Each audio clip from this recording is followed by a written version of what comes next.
बिस्मिल्लाहिर्रहमानिर्रहीम। अस्सलाम वालेकुम। I am Afsha. Welcome to my channel cook and नून।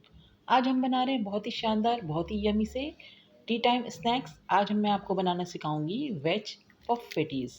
आप इसको बेक भी कर सकते हैं और फ्राई भी कर सकते हैं। बहुत ही यमी और बहुत ही डिलीशियस बन के तैयार होते हैं और बहुत ही ज़्यादा खस्ता और करारे। आपको नज़र ही आ रहा हो कितने ज़बरदस्त बन के तैयार हुए हैं। तो इस रेसिपी को ज़रूर ट्राई कीजिएगा। वीडियो पसंद आए तो प्लीज़ लाइक एंड कमेंट्स करके अपना फीडबैक दीजिएगा। चैनल पर नए हैं तो प्लीज़ मेरे चैनल को सब्सक्राइब कीजिए, फ्रेंड्स एंड फैमिली में शेयर कीजिए। तो चलिए इस मज़ेदार सी रेसिपी को बनाना स्टार्ट करते हैं।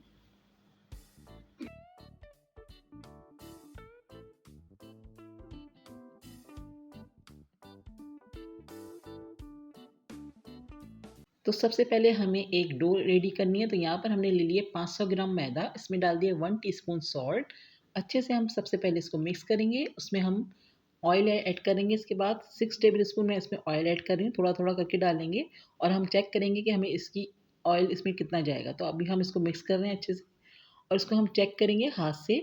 जैसे ही इसमें हम हाथ में लेंगे तो इसकी मुट्ठी सी बननी चाहिए। तो ये अभी नहीं बन रही है, तो इसमें मैं 2 टेबल स्पून ऑयल और ऐड कर रही हूँ। 2 से 3 टेबल स्पून तक, तकरीबन इसमें 6 टेबल स्पून के करीब ऑयल जाएगा। तो आप चेक कर लीजिएगा कि इसमें कितना ऑयल जा रहा है। तो हमने एक बार फिर ऑयल ऐड कर दिया, उसको हम चेक कर रहे हैं इस तरह से। तो देखिए हमारी मुट्ठी सी बन रही है। तो इस हमारा जो ऑयल है मैदे में बिल्कुल परफेक्ट हो चुका है। तो अब हम इसमें जितनी ज़रूरत होगी उस हिसाब से इसमें हम थोड़ा-थोड़ा सा पानी ऐड करेंगे और हमें एक टाइट सी इसकी डो रेडी करनी है। तो ख़्याल रखिए कि इसकी डो बहुत हमें टाइट यानी कि सख्त सी गूँथनी है। नॉर्मल आटे से ज़रा-सी ज़्यादा हमें सख्त आटा गूँथना है।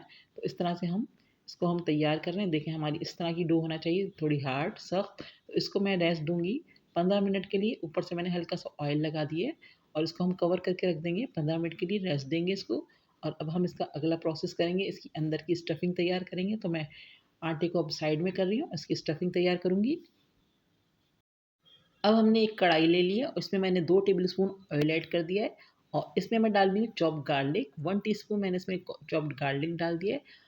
थोड़ा-सा हम इसको सौते करेंगे। जैसे ही खुशबू आएगी इसमें तो हम एक मीडियम साइज़ की अनियन, जिसको हमने बहुत बारीक चॉप किया हुआ है, डाल देंगे और अनियन को बिल्कुल हम सॉफ्ट करेंगे, लेकिन इस पे कलर बिल्कुल भी नहीं देना है। तो जैसे ही हल्की सी लाइट पिंक होती है तो उसमें हम अगली चीज़ें डालना स्टार्ट करेंगे। तो यहाँ पर हम 1 से 2 मिनट के लिए अनियन को सौते कर रहे हैं। इसके बाद मैं इसमें डाल रही हूँ शिमला मिर्च, जिसको मैंने बहुत बारीक चॉप किया हुआ है। तो ये डाल के हम इसको 1 से 2 मिनट तक कुक करेंगे। उसके बाद हम इसमें मसाले डालना स्टार्ट करेंगे। तो देखें यहाँ पर हमारी शिमला मिर्च भी 1 मिनट हो गया है। अब इसमें डाल रही हूँ मैं 1 टीस्पून कुटा हुआ धनिया, 1 टीस्पून कुटा हुआ ज़ीरा और इसमें हम डाल रहे हैं पिंच ऑफ अजवाइन और इसमें डाल दिया हमने गरम मसाला हाफ़ टी स्पून, कुटी मिर्चें डाल दी हमने 1 टीस्पून, सॉल्ट हम टू टेस्ट डाल रहे हैं, 1 टीस्पून डाला है और 1 टीस्पून हम इसमें डाल रहे हैं चाट मसाला। तो ये सारे स्पाइस इसमें चले गए। अच्छे से हम स्लो फ्लेम पे इसको हल्का-सा कुक कर रहे हैं, ज़्यादा कुक हमें बिल्कुल भी नहीं करना है। तो देखिए हल्का-सा हमने इसको कुक किया। अब हम इसमें डाल देंगे हरा धनिया और हरी मिर्चें जो हमने चॉप करके रखी हुई थी। तो 2 से 3 हरी मिर्चें आप इसमें डाल सकते हैं, जितना आपको स्पाइस पसंद है उस हिसाब से। और आधी गड्डी हरा धनिया की हमने इसमें डाल दी है। अब हमने ले लिया आधा किलो आलू, जिसको हमने बॉयल करके रखा हुआ था और हाथ से हम तोड़ के डाल रहे हैं। तो हमें थोड़े-थोड़े से इसके छोटे-छोटे चंक्स चाहिए, जब हम इसको खाएँगे तो अच्छे लगते हैं। थोड़े से बिल्कुल मैश नहीं करना है आलू को से। तो हमने आलू को हाथ से तोड़ के डाला है। तो इस तरह से हम हाथ तोड़ के आलू को डाल लें और अब हम इसको कुक करेंगे 1 से 2 मिनट तक, अच्छे से मिक्स करेंगे। तो यहाँ पर हमारी स्टफिंग बहुत अच्छी सी रेडी हो गई है। बस इसको ज़्यादा नहीं पकाना, क्योंकि आलू तो हमारे पके हुए हैं, मसाला भी ज़्यादा नहीं भूनना है। तो बस हल्का-सा हम इसको अच्छे से मिक्स करके स्लो फ्लेम पर इसको हम कर देंगे साइड पर और इसको हम ठंडा होने के लिए छोड़ देंगे। तो यहाँ पर हमारी स्टफिंग तैयार है। अब मैं इसको ठंडा होने के लिए साइड में कर रही हूँ। अब हमें एक बनानी है सेलेरी। तो यहाँ पर हमने 2 टेबलस्पून मैदा लिया है और उसमें 2 से 3 टेबलस्पून हमने ऑयल डाल दिया है और हम इसकी एक थिक सी सेलेरी बनाएँगे, जो हमें अंदर इसकी स्टफिंग में तैयार करनी है। जब हम पैटी बनाएँगे तो उसको हम लगाएँगे बीच में। तो यहाँ पर मैंने 2 से 3 टेबलस्पून, ये आप चेक कर लीजिएगा कि इसकी कंसिस्टेंसी किस तरह की है, आपको नज़र आ रहा होगा। तो इस तरह की हमें एक सेलेरी बना के रखनी है। तो मैं इसको बनाकर साइड में कर रही हूँ। अब हम अपनी डो की तरफ आ जाते हैं। तो देखिए यहाँ पर हमारी डो बहुत अच्छी सी सेट हो चुकी है। 15 मिनट का रेस्ट दिया था। अब हमें छोटे साइज़ के इसके पेड़े बनाना है। तो इतनी क्वांटिटी में हमारे 8 पेड़े बने थे। तो अब हम छोटे साइज़ के पेड़े बना रहे हैं।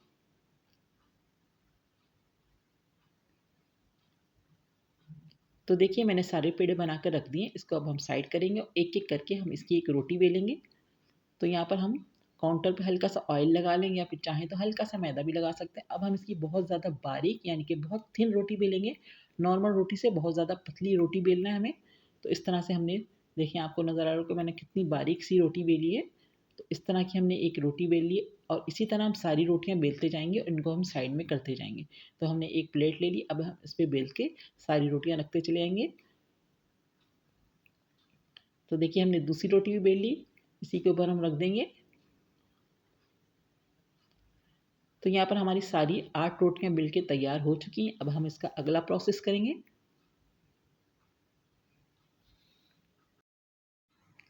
तो देखिए हमने एक रोटी उठा ली है। अब हमने जो सैलरी बना के रखी है वो इस पर लगाएंगे, अच्छे से कोट करेंगे। तो इस तरह से हम जब लेयर देंगे तो बहुत अच्छी लेयर आएंगी। हम जब फ्राई करेंगे अपने पैटी को तो यहाँ पर हम अच्छे से लगा रहे हैं। और इसके बाद हम इस पर लगाएंगे मैदा, डस्ट करेंगे और अच्छे से हम हाथों से इसको फैला देंगे, मैदे को भी।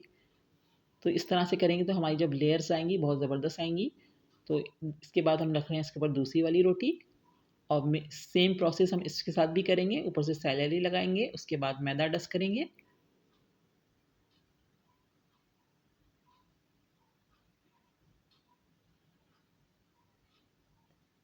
मैदा डस्ट कर दिया हमने। अब हम तीसरी रोटी रखेंगे इसके ऊपर। तो देखिए मैंने यहाँ पर तीसरी रोटी भी रख दी इसी तरह से और इस पे भी हम सेम प्रोसेस करेंगे।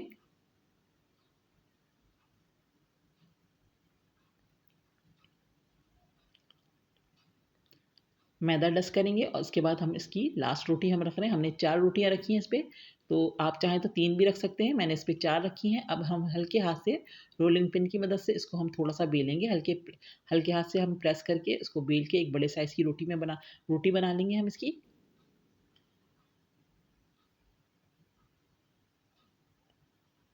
तो यहाँ से हम इसको ज़रा सा स्क्वायर में शेप देंगे, स्क्वायर शेप। तो हम साइड से इसकी कॉर्नर्स निकालेंगे, इसका थोड़ा सा हम साइज़ देंगे, इसको चौकोर साइज में करेंगे, शेप में करेंगे। और जो इसके कॉर्नर्स बच रहे हैं हम इसको फ्राई करके इसके नमक पारे बना सकते हैं, बहुत मज़े के बनेंगे क्रिस्पी से। तो आप इसको बाद में फ्राई कर लीजिएगा। तो मैंने इसके कॉर्नर्स निकाल दिए, साइड्स निकाल दिए और इसको हमने थोड़ा सा चौकोर सा शेप दे दिया है। जब हमारे पैटी बने तो बहुत अच्छे बनेंगे। तो अब हम इसके बीच से इसको कट कर रहे हैं और इसको हम 4 हिस्सों में डिवाइड कर लेंगे।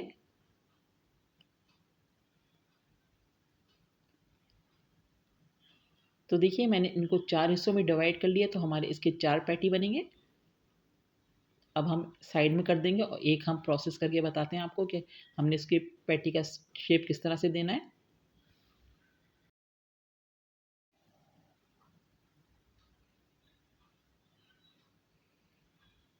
अब हमने एक उठा लिया और अब हम इसको हल्के से हाथ से एक बार दोबारा से रोलिंग पिन की मदद से बेल रहे हैं। तो देखें कितनी अच्छी परतें बनी है कि वो अभी से निकल के आ रही हैं। तो बहुत अच्छा से ज़बरदस्त से क्रिस्पी से बन के तैयार होंगे जब आप इसको बनाएंगे। तो हमने थोड़ा सा बेल लिए। अब सेंटर में हम इसके रख रहे हैं इसकी स्टफिंग जो हमने आलू की बना के रखी हुई है। अब साइडों में हम इसके हल्का-हल्का सा पानी लगा रहे हैं ताकि जब हम इसको बंद करें तो अच्छे से सील हो जाएँ और तो हमारी जो आलू की स्टफिंग है वो बाहर नहीं आना चाहिए। तो हम इसको बहुत अच्छे से सील करेंगे और हल्का-हल्का सा पानी का हाथ हमने इसमें लगा दिए। अब एक कॉर्नर उठा के हम दूसरे कॉर्नर पे लगाकर इसको हल्के हाथ से प्रेस करके बिल्कुल सब तरफ से अच्छे से सील कर देंगे। तो ये हमारा पैटी का शेप बन गया अच्छा सा। तो बस प्रेस अच्छे से करना है कि जब हम फ्राई करें तो उसकी स्टफिंग बाहर नहीं आए। तो इस तरह से हमने अच्छे से प्रेस कर दिया और उसको बिल्कुल सील कर दिया। तो इस तरह से हम सारे पैटी तैयार करके आपको दिखाते हैं। तो देखिए हमने सारे पैटी तैयार कर लिए हैं और इतनी क्वांटिटी में हमारे 8 पैटी बने हैं, बड़े साइज़ के पैटी बने हैं।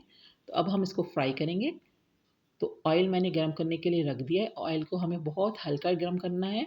ख़्याल रहे कि जब पैटी या समोसे हम बनाते हैं तो बहुत हल्के ऑयल में बनाते हैं, ज़्यादा हीट नहीं होना चाहिए ऑयल में, वरना वो एकदम सिक जाएँगे और अंदर से कच्चे रह जाएँगे और इसकी लेयर जो हमने बनाई है वो निकल के नहीं आएँगी और ना ही वो क्रिस्पी बनेंगे।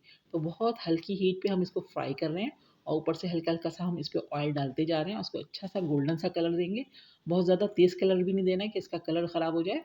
तो बहुत एहतियात से बहुत स्लो फ्लेम पे हम इसको फ्राई कर रहे हैं। एक तरफ से हल्का सा कलर आएगा तो हम इसकी साइड चेंज करके दूसरी तरफ से फ्राई करेंगे।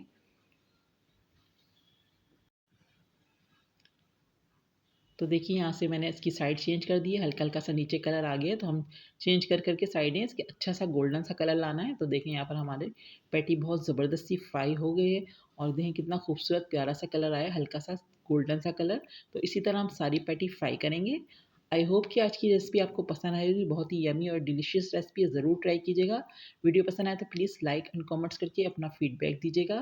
फ्रेंड्स एंड फैमिली में शेयर कीजिएगा। नेक्स्ट वीडियो के साथ जल्द आऊँगी। अल्लाह हाफ़िज़।